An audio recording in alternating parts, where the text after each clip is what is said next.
Chennai வடபழனியில் bison திரைப்படக் குழுவினர் நன்றி தெரிவிக்கும் விழாவில் இயக்குனர் ப. ரஞ்சித் பேசிய காட்சிகளை தற்போது பார்க்கலாம்.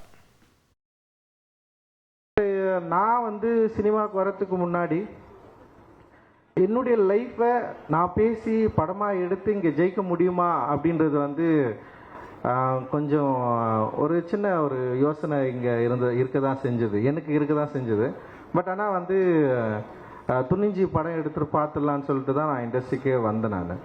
ஸோ அந்த வந்ததில் இருந்த இப்போ யாராவது என்கிட்ட என்ன படம் எடுப்பேன்னு கேட்டால் திடீர்னு பதில் சொல்கிறதுக்கு முன்னாடி ஒரு பதட்டம் தொட்டிக்கும் எனக்கு.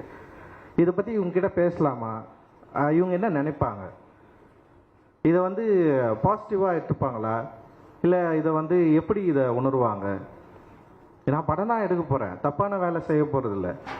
அண்ட் இந்த படத்தில் இந்த சமூகத்துக்கு தவறான கருத்தை நம்ம சொல்ல போகிறதில்ல.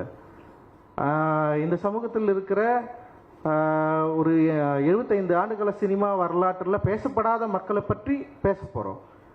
ஆனால் நமக்கு ஏன் பதட்டம் வருது? நம்ம கரெக்டாக தானே வேலை செய்கிறோம், கரெக்டாக ஒரு நல்ல விஷயத்தை தானே நம்ம சொல்ல போகிறோம். ஆனால் ஏன் எனக்கு பதட்டம் தொட்டிக்குது, ஏன் ஒரு இடம் புரியாத ஒரு ப்ரெஷர் கிரியேட் ஆகுது அப்படின்னு எனக்கு சத்தியமாக தெரியவே இல்லை. பட் ஆனால் அது ஏன்னு நமக்கு எல்லாருக்குமே தெரியும். இப்போ பொதுவாக கிராமப்புறங்களில் வசிக்கிறவங்களுக்கு ரொம்ப இயல்பாக தெரிஞ்சிடும். இது ஒரு ஊர் காலனின்னு ரெண்டு தனியாக பிரிஞ்சிருக்கிறப்போ ஒரு பொதுவில் இருக்கிற ஒரு பொருளை பங்கு போடுறதில்ல, இல்லை உரிமை கோர்றதில்ல, எப்போவுமே ஒரு சின்ன ப்ரெஷர் இருந்துகிட்டே இருக்கும். ஸோ இப்போ நான் அப்படி ஒரு காலனிலேருந்து வந்திருக்கிறேன். ஸோ மாரி செல்வராஜ் அப்படி ஒரு காலனிலேருந்து வந்திருக்கிறான்னு வச்சுங்களேன். ஸோ அப்படி இருந்து ஒரு காலனியில் யாருக்கிட்ட எதை பேச போகிறோம் அப்படின்றது ரொம்ப முக்கியமாக இருந்தது. யார்கிட்ட எதை பேச போகிறோம்? இப்போ அப்போ நான் என்னுடைய உரிமையை நான் எங்கே கேட்குறேன்னா பொதுவில் கேட்குறேன். பொது என்பது என்னென்னா இங்கே ஒரு ஊராக இருக்குது.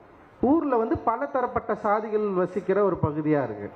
அப்போ அங்கே போயிட்டு நான் என்னுடைய உரிமை கேட்குறப்ப ஃபஸ்ட்டு என்னவா தோணுன்னா நீ எதுக்கு இங்கே கேட்குற, நீ இங்கே பேசலாமா, உனக்கு இப்போ நம்ம எல்லாரும் ஒன்றா தானே இருக்கிறோம், நீ அங்கே ஒழுங்காக இருந்துடலாம்ல, நீ எதுக்கு இங்கே இதை பேசி பிரச்சனையாக மாற்றுற, இது பிரச்சனையாக பேசலைன்னா இவ்வளோ நாள் நம்ம எல்லாரும் நல்லா ஜாலியாக சந்தோஷமாக தானே இருந்தோம். நீ அங்கே இருக்கிற, நான் இங்கே இருக்கிறேன். நீ கோயில் திருவிழாவுக்கு வரியா, நீ அங்கே இரு, நீ வரையா, இதை பார்த்துக்கோ. ஊர் பொது கிணத்துல நீ தண்ணி எடுக்கக்கூடாது, இல்லை ஊர் குளத்தில் உனக்கு உரிமை கிடையாது, ஊர் பொது சொத்துல உனக்கு உரிமை கிடையாது. நான் உரிமைன்னு நான் கேட்டேன்னு வச்சுக்கேன், அங்கே ஒரு பிரச்சனை ஸ்டார்ட் ஆகுது. இது எப்படி நீ கேட்கலாம், இத்தனை நாள் உனக்கு இது நான் கொடுக்கவே இல்லையே, நீ எப்படி இவ்வளோ நாள் கலாச்சாரத்தை ஒரு பண்பாடை நீ எப்படி மீற முடியும் அப்படின்னு சொல்லிட்டு பல பிரச்சனைகள் உருவாகிறத நம்ம பார்த்துருக்குறோம். கிட்டத்தட்ட இதே மனநிலை தான் நான் சினிமாவில் இங்கே படம் எடுக்கிறப்போ, கதை சொல்கிறப்போ, என்னுடைய நான் இப்படி ஒரு படம் எடுக்க போகிறேன்னு சொல்லிட்டு பேசுகிறப்போ அந்த டைமில் ஊரில் ஒரு பொதுவில் பங்கு கோர்றதுக்கான ஒரு உரிமையை கேட்குறப்போ எனக்கு நிகழ்ந்த, இல்லை என்னுடைய முன்னோர்களுக்கு நிகழ்ந்த, என்னுடைய பகுதியில் மக்களுக்கு நிகழ்ந்த அந்த பதட்டம் எனக்கு இந்த சினிமாவில் எனக்கு உண்டாச்சு. ஸோ அந்த பதட்டம் என்று எனக்கு தணிஞ்சுது. அட்டகத்தி படம் ஜெயிச்சான உடனே எனக்கு அந்த பதட்டம் தணிஞ்சிச்சா, வெற்றி உண்மையிலே எனக்கு ஒரு பெரிய மகிழ்ச்சியை கொடுத்ததா அப்படின்னா உண்மையிலே அட்டகத்தி படம் ஜெயிக்கலன்னா என்ன இருக்குன்னு எனக்கு தெரியல. அட்டகத்தி படம் ஜெயிச்சதுனால அடுத்த படம் பண்ணுறதுக்கான வாய்ப்பு கிடைச்சிது. ஆனால் அடுத்த படம் கிடைக்கிறதுக்கான வாய்ப்பை இப்போ அட்டகத்தி படம் எப்படி ஏற்றுக்கொள்ளப்பட்டது, அதோட விமர்சன பங்கு என்ன? ஓகே, அது ஒரு சாரார் வெறும் காமெடி படமாகவே பார்த்தாங்க, ஒரு சில பேர் அதோடைய நரேட்டிவை புரிஞ்சுக்கிட்டாங்க, சில விஷயங்களை அதை பற்றி எழுதுனாங்க. ஆனால் மெட்ராஸ் எப்படின்னா எல்லாராலும் கொண்டாடப்பட்டதுன்னு பேசப்பட்டாலுமே கூட அப்போ தான் ஏதோ குறியீடுகளை பற்றி பேச ஆரம்பிக்கிறாங்க. ஸோ அது வரைக்கும் ரஞ்சித்ன்ற ஒரு இயக்குனராக இருந்தார். அப்புறம் மெட்ராஸ்க்கு அப்புறம் திரும்ப வேற ஒரு படம் இயக்கியிருக்காரு, ஒரு முழு அரசியல் திரைப்படம்னு சொல்லிட்டு எல்லாருமே ஏற்றுக்கிட்டாங்க. அந்த முழு அரசியல் திரைப்படம் ஏற்றுக்கிறதுக்கு அப்புறம் பல விவாதங்கள் அப்போ உருவாச்சு. நல்லா எனக்கு ஞாபகம் இருக்குது, ஒருத்தர் எழுதினார், மெட்ராஸின் டைட்டில் வச்சு எவ்வளோ திமுறா ஒருத்தன் படம் எடுத்துருக்காங்க, இது ஹிந்துவில் வந்தது.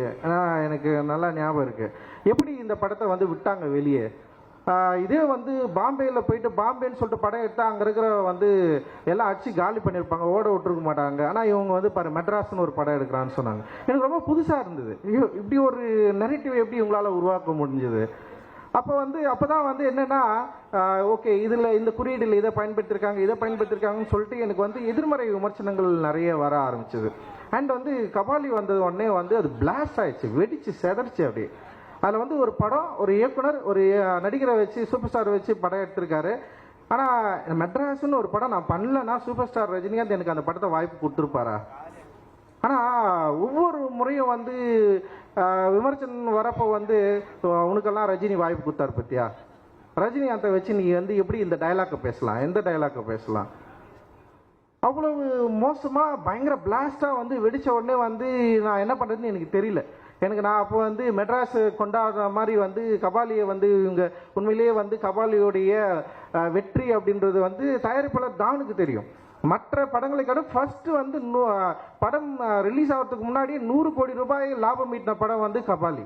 ஒரு படம் வணிக ரீதியாக வெற்றி பெற்றது மட்டும்தான் இங்கே வெற்றியானா, பல படங்கள் வணிக ரீதியாக வெற்றி பெற்று கொண்டாடப்பட்டிருக்கு. இங்கே விமர்சன ரீதியாக மிக மோசமாக விமர்சிக்கப்பட்டாலும் அந்த படம் வெற்றி படமாக வணிக ரீதியில் வந்து பெரிய அளவில் கலெக்ட் ஆச்சுன்னா வெற்றி படமாக கொண்டாடப்பட்டிருக்கு. ஆனால் கபாலியை வந்து இவர்கள் வந்து மிக மோசமாக அமைச்சிட்டாங்க. ரஜினியை வந்து எப்படி நீ வந்து ஒரு எஸ்சி டைலாக் வந்து வச்சு பேசலாம், எப்படி ரஜினிக்குள்ளே வந்து ஜாதியை கொண்டு வரலாம்? எனக்கு உண்மையிலேயே வந்து அதை எப்படி கையாளுறதுன்னே எனக்கு தெரியல. அந்த பதட்டம் வந்து எனக்கு வந்து பயங்கரம் பட்டுக்குச்சு. எனக்கு என்ன பிரச்சனைனா, கபாலி படம் வெற்றி படம் தோல்வி படம் என்பதல்ல என்னுடைய பிரச்சனை. இதற்கு பிறகு இந்த மாதிரியான படங்கள் எடுக்கவே முடியாதா? யாராவது எடுக்க வந்தா இப்படி ஒரு சிக்கல் வருமா? ஏன்னா தமிழ் சமூகத்தில் பயங்கரமான டிஸ்கஷன் நடந்துச்சு அன்னைக்கு. அந்த சினிமாவில் வந்து எப்படி சினிமாவில் நீங்கள் இதை பேசலாம், எப்படி நீங்கள் சினிமாவில் இதை பேசலாம், எப்படி நீங்கள் இதை சினிமாவில் பேசலாம் எனக்கு புரியல. அப்போதான் நான் யோசிச்சேன், அப்போ இதுக்கு முன்னாடி இருக்கிற சினிமாக்களை, என்னை மறந்த சினிமாக்களை, என்னை ரொம்ப மோசமாக சித்தரித்த சினிமாக்களை, என்னை வந்து ரொம்ப இழிவாக பேசுகிற சினிமாக்கள் இத்தனை ஆட்கள் என்ன பண்ணாங்க இத்தனை வருஷமா? இவர்கள் எல்லாம் ஏன் இவர்களுக்கு குரல் கொடுக்கல? இவங்க ஏன் இவங்களை பற்றி கேட்கவே இல்லை? இவங்க ஏன் அதை பற்றி பேசவே இல்லை? அப்போ நான் என்ன பண்ணுறேன்னா, நான் ஒரு புது என்னுடைய லைஃப்பை, என்னோடய வாழ்க்கையை நான் உங்களுக்கு காட்டுறதுக்காக நான் ஒரு திரைப்படம் எடுக்கிறேன். அதுவும் வணிக ரீதியாக வெற்றி பெற்ற ஒரு திரைப்படமாக அது இருக்குது. ஆனால் மிக மோசமாக சித்தரிக்கப்பட்டது. அதோடைய திரைக்கதை அமைப்பை பற்றி பேசுகிறவர்கிட்ட நான் வந்து டெஃபினட்டாக நான் வந்து ஒத்துக்கிறேன். அதோட திரைப்பட குறைவு, அதாவது திரையாக்கம் குறைபாடுகளை வந்து நான் வந்து மனப்பூர்வமாக ஏற்றுக்கொள்கிறேன். நான் ஒரு நடிகரை நீ எப்படி பேச வைக்கலாம், எப்படி இந்த கண்டென்ட்டை பேச வைக்கலாம்? மற்றபடி சூப்பர் ஸ்டார் ரஜினிகாந்த் அவர்கள் நடித்த மற்ற எல்லா படங்களும் உங்களுக்கு வந்து சம சூப்பராக எனக்கு தெரியவே இல்லை. உண்மையிலே எனக்கு பயங்கர குழப்பம் வந்தது. ஆனால் நல்வாய்ப்பாக திரும்பவும் வந்து சூப்பர் ஸ்டார் ரஜினிகாந்த் அவர்கள், நான் கபாலி படம் நல்லா இயக்குனன்னு அவர் நம்பினார், அந்த படம் ரொம்ப நல்ல படம்னு அவர் நம்பினார், அந்த படம் மிகப்பெரிய வெற்றி படம் நம்பி எனக்கு வந்து திரும்பவும் காலான்ற ஒரு படம் கொடுத்தாரு. இந்த நேரத்தில் நீங்கள் நல்லா யோசிக்கலாம், இப்படி ஒரு நடிகர் திரும்பவும் ஒரு இயக்குனரை கூப்பிட்டு ஒரு படம் பண்ணுன்னு சொல்கிறப்போ, அந்த இயக்குனர் வந்து இந்த சமூகம் வந்து அடி பிளாஸ்ட் ஆகி பயங்கரம் விமர்சித்து பிறகும் நான் ஏன் காலான்னு ஒரு படம் எடுக்கணும்? இப்போ அந்த காலா படம் எடுக்கிறது மூலமாக நான் என்ன சொல்ல ட்ரை பண்ணுறேன்? அந்த சமூகத்தில் என்ன நரேஷன் நமக்கு கிரியேட் பண்ணுறோம்? ஒரு நில உரிமையை பற்றி அவர் வச்சு நான் பேசுகிறேன். ஒரு பெரிய ஸ்டார் எனக்கு கிடைக்கிறாரு, அந்த பெரிய ஸ்டாரை வச்சு நான் திரும்பவும் ஏதோ ஒரு கமர்ஷியலான ஒரு படத்தை எடுத்து நான் வந்து என்னுடைய லைஃப் ஸ்டைலை வந்து மாற்றிக்கக்கூடிய பெரிய படங்களை சம்பாதிச்சு நான் போயிருக்கலாம். பட் ஆனால் நான் என்ன ட்ரை பண்ணுறேன்னா, திரும்பவும் வந்து சூப்பர் ஸ்டார் ரஜினிகாந்தை அவர்களை வைத்து நிலமற்ற மக்களுக்கு நில உரிமையை கோருதலை பற்றி ஒரு விஷயத்தை வந்து நான் பேச நான் ட்ரை பண்ணுறேன். பட் அந்த டைமில் பல்வேறு சூழல்கள் இருந்தது. பட் திரும்பவும் வந்து அதே தான், நீ வந்து ராவணனை எப்படி ஹீரோவாக காட்டலாம் அப்படின்னு ஒரு பெரிய டிஸ்கஷன் கிரியேட் ஆயிடுச்சு. ஸோ நல்லா ஞாபகம் இருக்குது, ஒவ்வொரு படமும் ரிலீஸ் ஆனது பிறகு வெற்றி தோல்வியை விட இந்த சமூகம் இதை எப்படி புரிந்து கொள்கிறது, இந்த சமூகம் இதை எப்படி ஏற்றுக்கொள்கிறது அப்படின்னு பார்க்குறப்ப வந்து நான் ஒரு காஸ்டிஸ்ன்னு சொல்லிட்டு முத்திரை குத்துனாங்க. ரஞ்சித் ஒரு சாதி வெறியன், ரஞ்சித் ஒரு காஸ்டிஸ்ட். என்னைக்காவது ஏதோ ஒரு இடத்துல என்னுடைய சாதியை பற்றி பெருமிதமா, நான் இந்த சாதியிலேருந்து வந்தவன், நான் இவ்வளோ வெறி பிடிச்சேன், நான் 10 பேரை வெட்டுவேன், என் படத்தில் வந்து நான் வெட்டினா மாரில் தான் வெட்டுவேன், முதுகில் என்னைக்காவது என் படத்தில் ஏதோ ஒரு டைலாக் நீங்கள் பார்த்துருப்பீங்க? கிடையவே கிடையாது. எந்த சாதியை வந்து மிக மோசமாக வந்து என்னை விட கீழானது அப்படின்னு சொல்லிட்டு நான் எங்கே விமர்சிச்சிருக்கேன்? எந்த மனிதர்களை நான் மோசமாக சித்தரிச்சிருக்கேன் என்னோட திரைப்படங்களில்? என்னோட திரைப்படங்களில் வந்து பெண்ணியத்தையும் பெண்களையும் மற்ற என்ன சொல்கிறது நிறைய ஸ்டீரியோடைபிக் இமேஜை உடைச்சிருக்கிறோம். ஒரு ஈக்குவாலிட்டியை பேணுகிற, ஈக்குவாலிட்டியை வந்து விரும்புகிற ஒரு சமூகத்தை உருவாக்க வேண்டும் ஒரு பெரிய கனவு இருக்குது எனக்கு. ஸோ அந்த கனவின் அடிப்படையில் தான் அந்த திரைப்படத்தை வந்து உருவாக்குறோம். ஸோ அப்படி நான் பார்த்தவன் தான் மாரி செல்வராஜ். மாரி செல்வராஜுடைய பரியேறும் பெருமாள். எனக்கு உண்மையிலே வந்து பரியரும் பெருமாளை வந்து நான் பண்ண வேண்டிய திரைப்படமாக இல்லை, அதுவாக வந்து சேர்ந்தது. நான் அது படம் பண்ணேன். அந்த படம் வந்து ஒரு பெரிய ஒரு டிஸ்கஷனை கிரியேட் ஆச்சு. அந்த டிஸ்கஷன் கிரியேட் ஆனோடனே என்ன இங்கே நடந்ததுன்னா, திடீர்னு வந்து என்ன நடந்துச்சுன்னா வந்து மாரி செல்வராஜ் மொழி வேற, ரஞ்சித்தோட மொழி வேற. உடனே வந்து 2 மொழியை வந்து 2 பார்வையை உருவாக்குறது. அந்த இந்த படத்தில் எப்படி இது பேசியிருக்குது பாரு அப்படின்னு சொல்றது. இனி செல்லும் இடமெல்லாம் செய்தி. தந்தி டிவியின் வாட்ஸ்அப் சேனலை ஃபாலோ பண்ணினா செல்ல இருக்கும் இடமெல்லாம் செய்தி. இதோ QR கோட் இப்பவே ஸ்கேன் பண்ணுங்க, ஃபாலோ பண்ணுங்க.